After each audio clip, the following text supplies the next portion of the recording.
14. Now it happened as he went into the house of one of the rulers of the Pharisees to eat bread on the Sabbath that they watched him closely. And behold, there was a certain man before him who had dropsy. And Jesus answering spoke to the lawyers and the Pharisees, saying, Is it lawful to heal on the Sabbath? But they kept silent. And when he took him and healed him and let him go, then he answered them, saying, Which of you have a donkey or an ox or has fallen into a pit, will not immediately pull him out on the Sabbath day? And they could not answer him regarding these things. So he told a parable to those who were invited. When he noted how they chose the best places, saying to them, When you are invited by anyone to a wedding feast, do not sit down in the best place, lest the one more honorable than you be invited by him. And he who invited you and him to come to say to you, Give place to this man. And then you began to shame, take the lowest place. But when you are invited, go and sit down in the lowest place, so that when you are invited, when he who invited you comes and may say to you, Friend, go up higher, then you will have glory in the presence of those who sit at the table with you. For whoever exalts himself will be humbled, and whoever humbles himself will be exalted. Then he also said to him who invited him, When you have a dinner for supper, do you not ask your friends, your brothers, your relatives, nor your neighbors, lest they also invite you back, that you be repaid? But when you give a feast, invite the poor, the maimed, the lame, the blind, and you will be blessed, because they cannot repay you, for you shall be repaid at the resurrection of the just.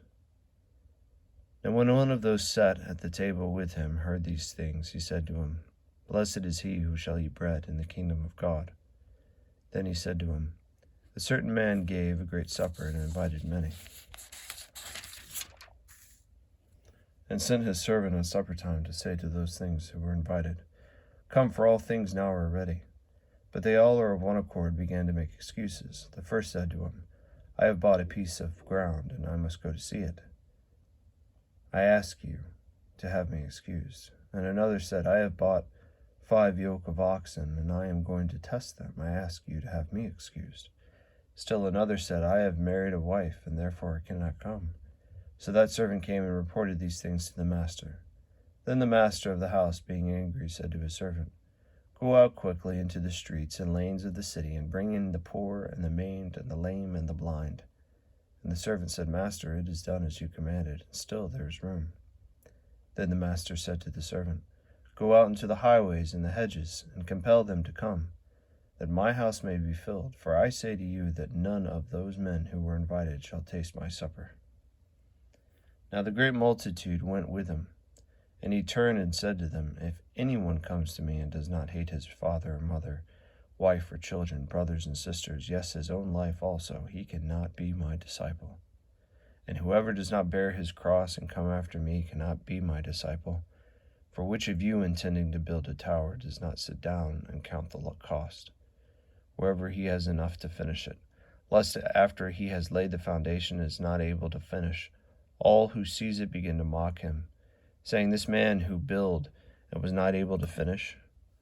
Or what king going to make war against another king does not sit down and first consider whether he is able with 10,000 to meet him who comes against him with 20,000? Or else while the other is still a great way off, he sends a delegation and asks conditions of peace. So likewise, whoever of you does not forsake all that he has cannot be my disciple. Salt is good, but if the salt has lost its flavor, how shall it be seasoned? It is neither fit for the land nor for the dunghill, but men throw it out. He who has ears to hear, let him hear.